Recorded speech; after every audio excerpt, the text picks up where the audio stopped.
আসসালামু আলাইকুম দর্শক। সাম্প্রতিক বাংলাদেশের নানা বিষয় নিয়ে আজকে আমাদের সঙ্গে আলোচনায় আছেন রাজনৈতিক বিশ্লেষক মনোজ দাস আপনাদের স্বাগত জানাচ্ছি। পশ্চিমবঙ্গে নতুন রাজনৈতিক যুদ্ধের শুরু হলো কি ফলতার বার্তা দিয়ে? এবার কি তৃণমূল আউট, সিপিএম ইন, এই বিষয়টি নিয়ে এখনকার প্রতিবেদন। পশ্চিমবঙ্গের রাজনীতিতে আবার যে নতুন করে জমির কাঁপতে শুরু করলো জমি, সেটা ফলতার নির্বাচন এবং নির্বাচনের ফলাফল দেখিয়ে দিচ্ছে। এই কম্পনের আভাস মিলল ফলতার নির্বাচনে। ভোটের ফলের দিকে একবার তাকান। দেখুন, মোট ভোটার হচ্ছে ফলতায় ছিল 2,36,444 জন। তার মধ্যে ভোট পড়েছে 88%, তারও কিছুটা বেশি। এবং মোট যে ভোট পড়েছে সেই পড়া ভোটের পরিমাণ হচ্ছে 2,10,192। হিন্দু ভোটারের সংখ্যা কত ফলতায়? 64%। তো মোট ভোটারের এই 64% হলে তার কত পড়ে? 1,51,300 কিছু বেশি হচ্ছে হিন্দু ভোট। আর মুসলিম ভোট হচ্ছে ওখানে 36%। তাহলে সেটাও কত দাঁড়ায় মোট ভোটারের? সেটা দাঁড়ায় 85,000-এর কিছু বেশি।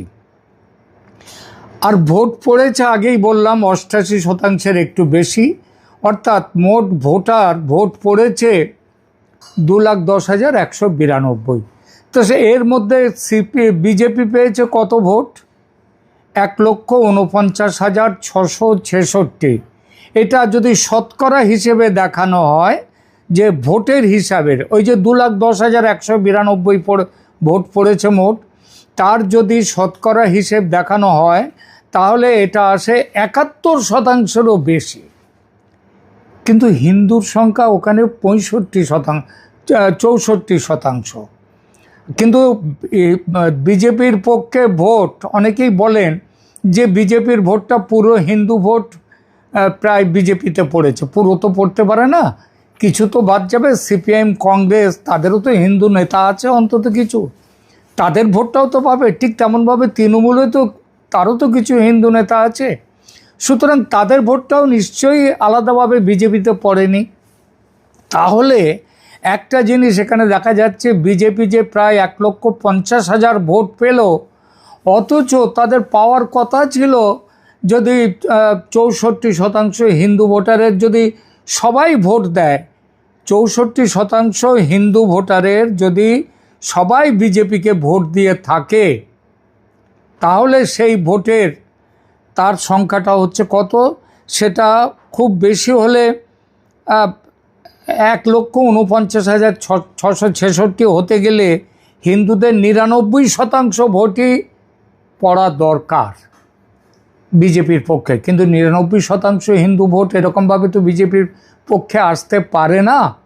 তাহলে কিছুটা ভোট দিয়েছে মুসলিমরাও বিজেপিকে, যত কম সংখ্যকই হোক, সেটা 2-4 হাজার, 5 হাজার, 6 হাজার, যাই হোক, মুসলিমরা কিন্তু বিজেপিকে ভোট দিয়েছে।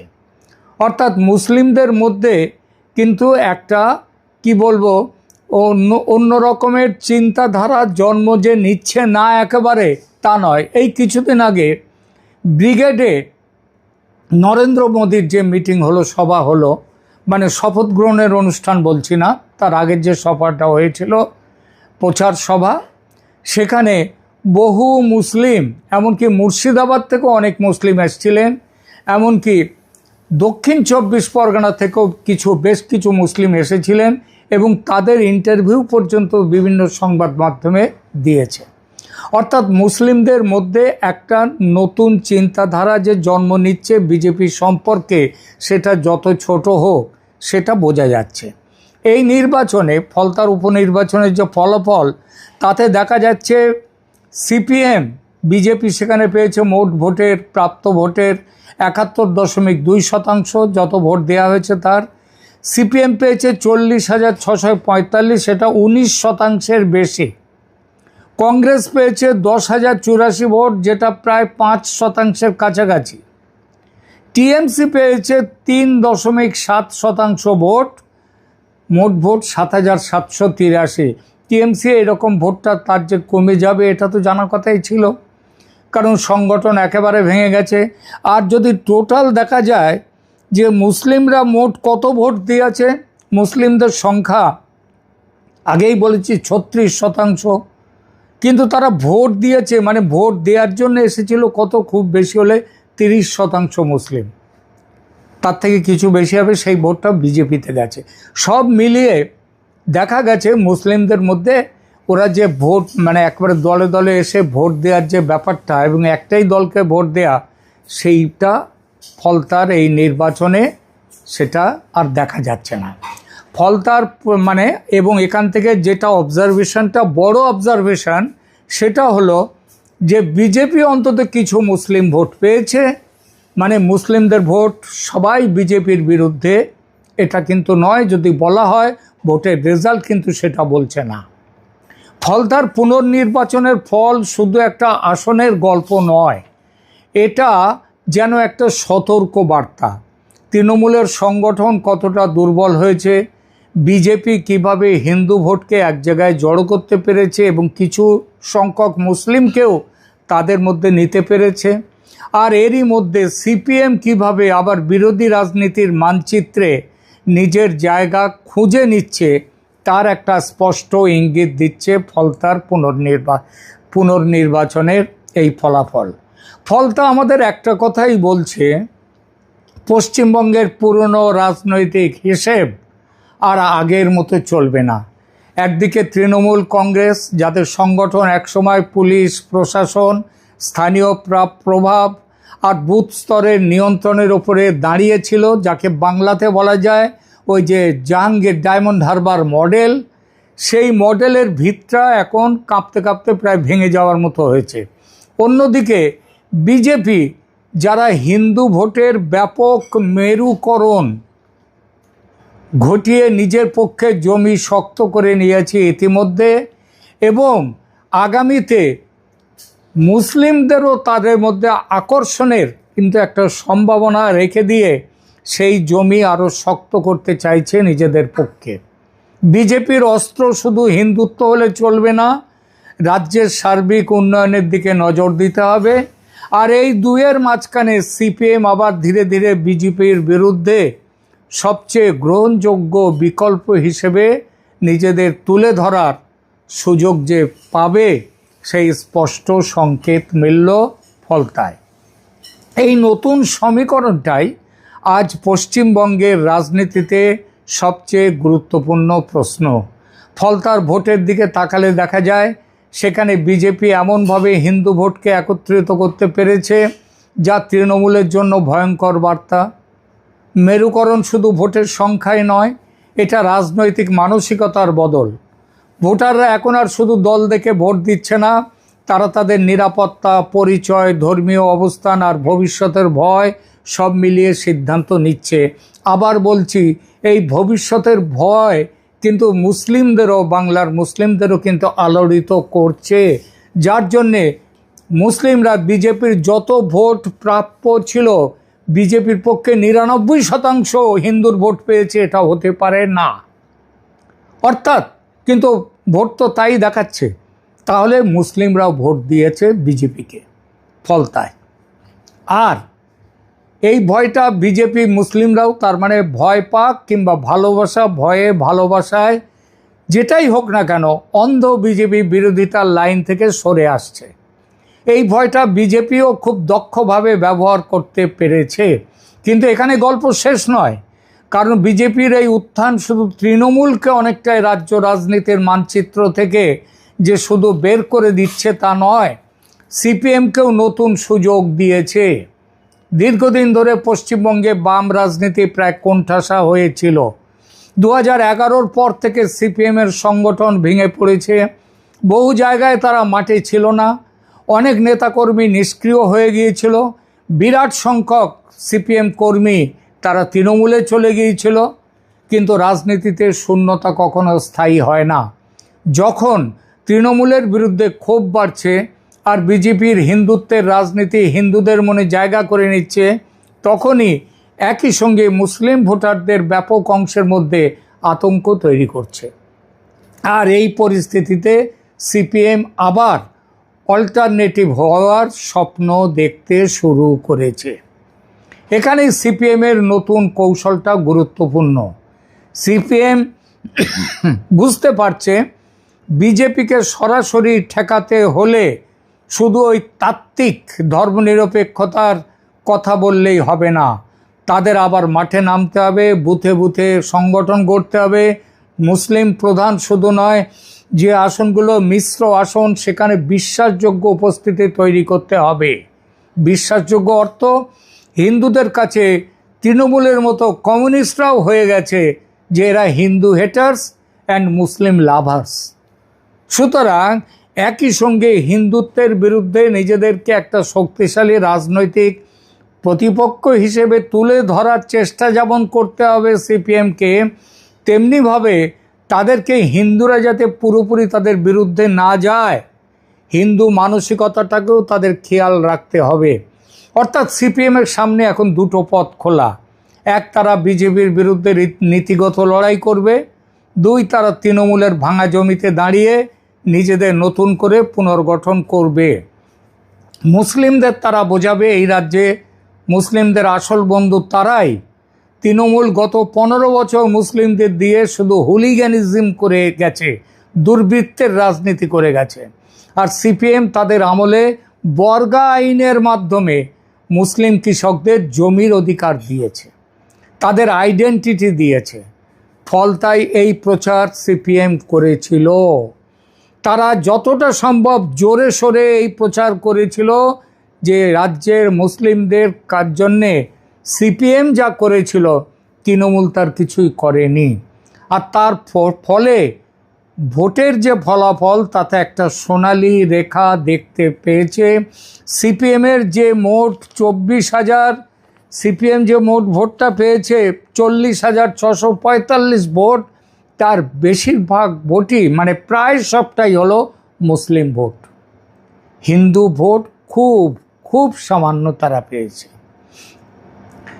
আর এই কাজটা কিন্তু সহজ নয়, কিন্তু হিন্দুদের বাদ দিলে যে অবস্থা হবে সেটা তো বোঝা যাচ্ছে, কারণ রাজ্যে এখনও 70% কাছাকাছি হচ্ছে হিন্দু ভোটার। সুতরাং হিন্দুদের বাদ দিলে চলবে না, এবং অতিরিক্ত মুসলিম প্রেম দেখিয়ে ওই দুধেল গাইটাই আর বলা চলবে না। দেখুন, মুসলিম ভোট ব্যাংক কোনো স্থায়ী সম্পদ নয়। এটা আবেগ দিয়ে যেমন পাওয়া যায় তেমনি অবিশ্বাস দিয়ে আবার হারিয়ে যায়। তৃণমূল যেভাবে একসময় ওই রিজওয়ানুর রহমান ইত্যাদি ঘটনা দিয়ে মুসলিম ভোটকে নিজের সঙ্গে বেঁধে রেখেছিল, এখন সেই সম্পর্কে বড়সড় ফাটল ধরেছে। এখন তৃণমূল সম্পর্কে মুসলিমদের মধ্যেও এই ধারণা এসছে যে তৃণমূলের জন্য বাংলাদেশের জামাত তারা এত কান্নাকাটি করছে কেন, মৌলবাদীরা এত কান্নাকাটি করছে কেন তৃণমূলের জন্য, তৃণমূল মমতা হেরে গেছে বলে। এইসব প্রশ্নগুলো যারা ওই মৌলবাদী মুসলিম, তাদের বাইরে মুসলিমদের মধ্যে যে একটা বিরাট সংখ্যক মানুষ আছেন, সাধারণ মুসলিম জনতা, তাদের মধ্যে কিন্তু এই ভাবনাটা আসছে। ফলে তৃণমূলের সঙ্গে সম্পর্কে বড়সড় ফাটল ধরেছে মুসলিমদের। সেই সঙ্গে ব্যাপক দুর্নীতি, চুরি, অনিয়মের যে বেড়া জালে আটকা পড়েছে তৃণমূল নেতৃত্ব, সেখান থেকে বেরিয়ে এসে সততার প্রতিমূর্তি সাজা আর কখনো সম্ভব হবে না মমতা ব্যানার্জির। যে বিপুল অবৈধ সম্পত্তি তিনি, তার ভাইপো, তার দলের নেতারা কামিয়েছেন, তার হিসাব মেলাতে আগামী বেশ কয়েক বছর লাগবে তাদের সেই মামলা সামলাতে। ফলে মুসলিম ভোট ব্যাংকের মধ্যে কোথাও এসছে হতাশা, কোথাও অনীহা, কোথাও আবার বিকল্প খোঁজার বিরাট প্রবণতা। আগেই বলেছি, এই বিকল্পের মধ্যে এই মুহূর্তে যত কমই হোক না কেন, বিজেপির প্রতি তাদের আকর্ষণটাও কিন্তু একটা বিকল্পের মধ্যে আছে। যত ছোটই হোক, কিন্তু বড় আকর্ষণ হচ্ছে সিপিএমের দিকে। সিপিএমের প্রবেশের সুযোগ তৈরি হয়েছে এই কারণে। কিন্তু প্রশ্ন হলো, মুসলিম ভোট কি সত্যি সিপিএমের দিকে ফিরবে? উত্তরটা হলো আংশিকভাবে এবং শর্ত সাপেক্ষে।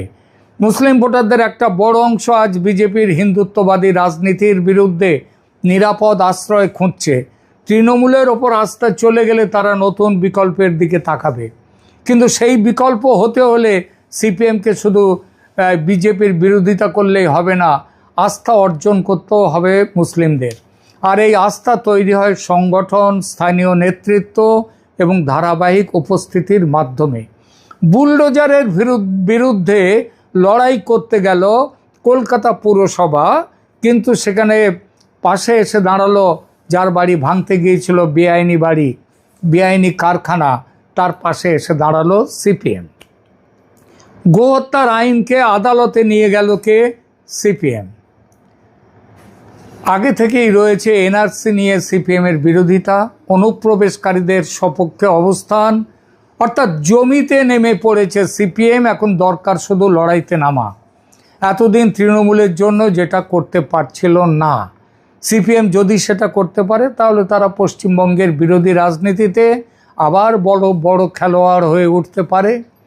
এখন সবচেয়ে বড় প্রশ্ন, এই নতুন লড়াইয়ের ফল কি হবে?